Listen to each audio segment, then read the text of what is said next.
नमस्कार। इस अंक में आप सभी का बहुत बहुत स्वागत है। कल जब से सुप्रीम कोर्ट का निर्णय आया है, बहुत सारे शिक्षक बंधु उदास और निराश हो गए हैं। बहुत सारे ऐसे कमेंट आ रहे हैं, फोन कॉल्स आ रहे हैं, व्हाट्सएप मैसेजेज आ रहे हैं, जिसमें उनकी उदासी झलकती है। उन्हें इस निर्णय से घोर निराशा हुआ। वे सभी इस उधेड़ बुन में पड़े हैं कि आखिर अब क्या होगा। मैं उन सभी शिक्षक बंधुओं से विनम्र निवेदन करना चाहूंगा कि न्याय पाने का रास्ता अभी बंद नहीं हुआ है। संघर्ष थोड़ा लंबा अवश्य हो गया, लेकिन अंत में न्याय मिलना तय है। इसलिए अपनी उदासी को छोड़कर, अपने निराश मन से ऊपर उठकर अपने हौसलों को बुलंद कीजिए, अपने अंदर हिम्मत और जज्बा को जगाइए और आगे संघर्ष के लिए तैयार रहिए। जो मिला वो ठीक है और जो नहीं मिला वो आगे मिल जाएगा। इसलिए बहुत अधिक निराश होने की जरूरत नहीं है। इसका नकारात्मक प्रभाव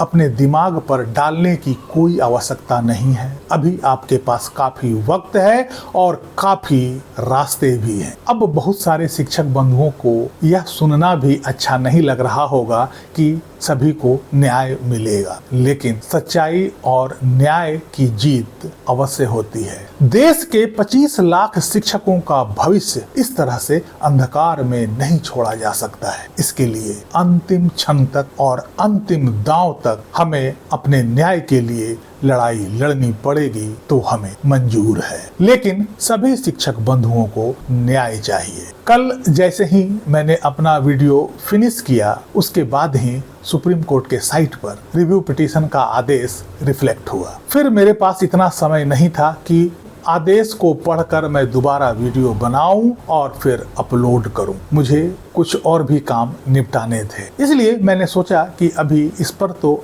और भी कई सारे वीडियो बनने हैं, आगे इसके बारे में विस्तार से जानकारी दिया जाएगा। मैंने पूरा आदेश को ठीक तरीके से पढ़ा और मुझे कोई आश्चर्य नहीं हुआ, क्योंकि मैंने 13 मई को ही कुछ इसी तरह के आदेश आने की संभावना व्यक्त कर दी थी। जिस तरह से रिव्यू पिटीशन की सुनवाई की औपचारिकता पूरी की गई, ठीक उसी प्रकार इसके निर्णय की भी औपचारिकता पूरी कर दी गई। हालांकि जहां मुझे 2 साल और अधिक वक्त दिए जाने की संभावना लग रही थी, वहां केवल 1 ही वर्ष दिया गया। दूसरी ओर 2001 से पहले नियुक्त शिक्षकों को टेट से राहत मिलने की संभावना मुझे लग रहा था, लेकिन उस पर भी इस निर्णय में ध्यान नहीं दिया गया। कश्मीर के शिक्षकों के बारे में इस निर्णय में कोई चर्चा नहीं किया गया। यह निर्णय पूरी तरह से चुप है। आरटीई एक्ट के सेक्शन 1 में ही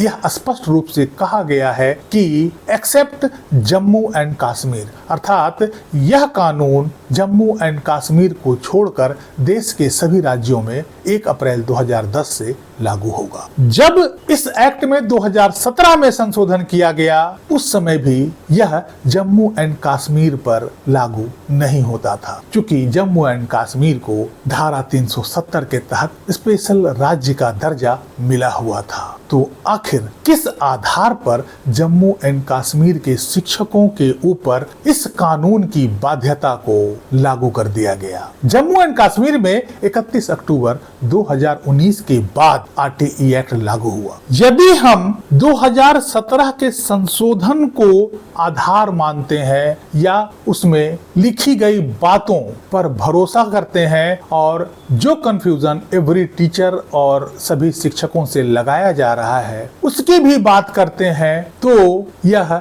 जम्मू एंड कश्मीर के शिक्षकों पर कैसे एप्लीकेबल है? 2017 के संशोधन में जो 31 मार्च 2019 का डेडलाइन दिया गया था टेट पास करने के लिए, वो डेडलाइन जम्मू एंड कश्मीर के शिक्षकों पर कैसे लागू होता है? क्या सुप्रीम कोर्ट को इस बात पर ध्यान नहीं देना चाहिए? इस बात पे सुप्रीम कोर्ट ने अपने निर्णय में कोई क्लैरिटी नहीं दी है और न ही इसकी चर्चा की है। दूसरी बात, इस निर्णय में उन शिक्षकों के लिए कुछ नहीं कहा गया है जो म्यूजिक के शिक्षक हैं, स्पोर्ट्स के शिक्षक हैं, आर्ट एंड क्राफ्ट के शिक्षक हैं। आखिर टेट उनकी योग्यता नापने का कैसे उचित मापदंड है? आखिर उन शिक्षकों के लिए टेट अनिवार्य अनिवार्य योग्यता कैसे है। 1 सितंबर 2025 के निर्णय में भी इसके बारे में कोई चर्चा नहीं है और न ही रिव्यू पिटीशन के निर्णय में इसकी कोई चर्चा की गई है। इसका सीधा अर्थ यह है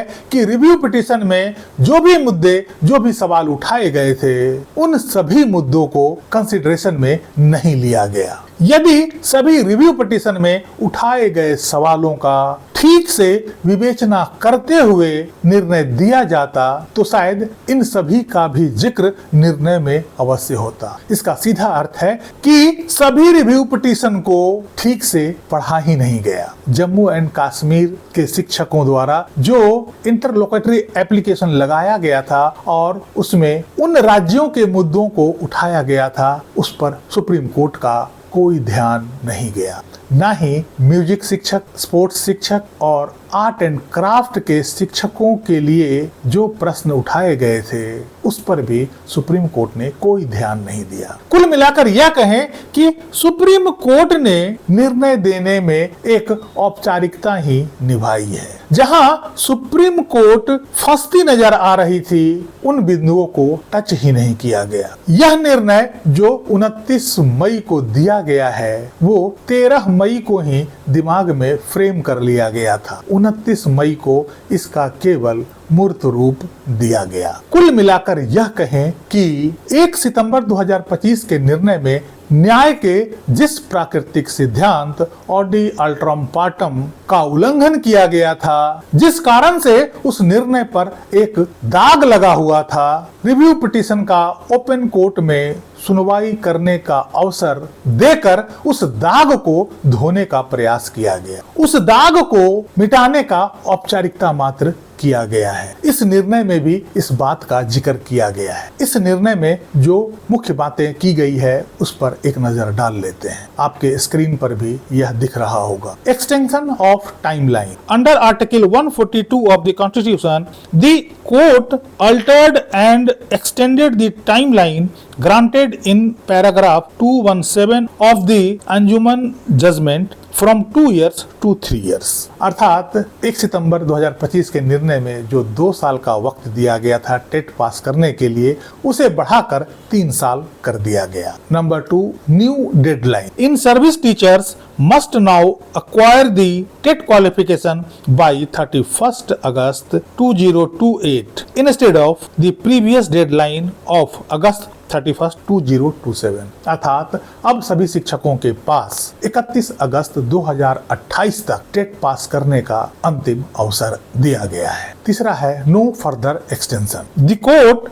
made it abundantly clear that no further prayer for extension of time shall be entertained। अर्थात इसके बाद कोई और समय सीमा की प्रार्थना को स्वीकार नहीं किया जाएगा। Number 4, conduct of TET exam. यह एक नया प्रोविजन जोड़ा गया है। The court directed state government and competent authorities to conduct the TET periodically, preferably twice every year, interspersed with an approximate period of 6 months, to ensure teachers have reasonable opportunities to comply। अर्थात सभी राज्य सरकारों को यह निर्देश जारी किया गया है कि साल में कम से कम 2 बार टेट का आयोजन करे, जिसके बीच 6 महीने से ज्यादा का अंतर न हो। सभी शिक्षकों को टेट पास करने के लिए प्रॉपर अपॉर्चुनिटी मिले। इस बात का जिक्र 1 सितंबर के निर्णय में नहीं किया गया था, जो कि उस निर्णय में एक बड़ी कमी थी। लेकिन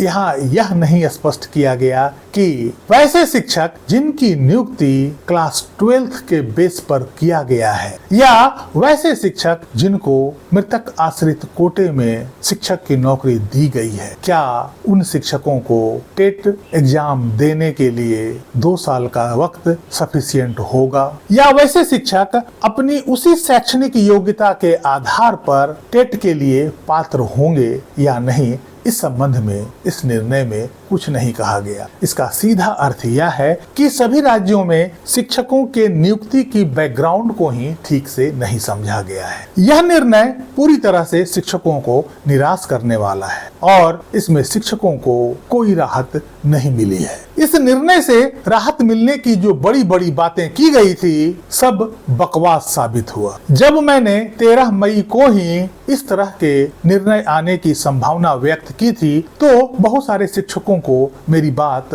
अच्छा नहीं लगा था। कुछ ने तो कुछ अजीब तरह से कमेंट भी किया था। हालांकि जो सच था सामने आ गया। अब आगे की राजनीति सोच समझकर तैयार करनी होगी। रास्ते अनेक हैं, लेकिन कौन सा रास्ता पहले चुनना सही रहेगा उस पर गहनता से विचार करना होगा। मुझे उम्मीद है कि जो भी अग्रणी शिक्षक नेता होंगे सोच समझकर अपनी रणनीति तैयार करेंगे। इस संबंध में मैं विनम्र भाव से कहना चाहता हूँ कि मैं रिसर्च करके जो भी बिंदु वीडियो के माध्यम से उजागर करने का प्रयास करता हूँ, यदि इस संबंध में कोई निर्णय लेने समय उस बिंदु पर भी विचार कर ले तो शायद सही निर्णय लेने में सुविधा होगी। यदि आपके कमिटी मेंबर के ईगो को कोई नुकसान नहीं पहुंचता है तो, चूंकि हमें अपनी लड़ाई को इस तरह आगे बढ़ाना है ताकि सभी शिक्षक बंधुओं को न्याय सुनिश्चित हो सके। इस अंक में यहीं तक। कैसी लगी जानकारी कमेंट करके जरूर बताइएगा। वीडियो को लाइक कीजिएगा, चैनल को सब्सक्राइब कीजिएगा।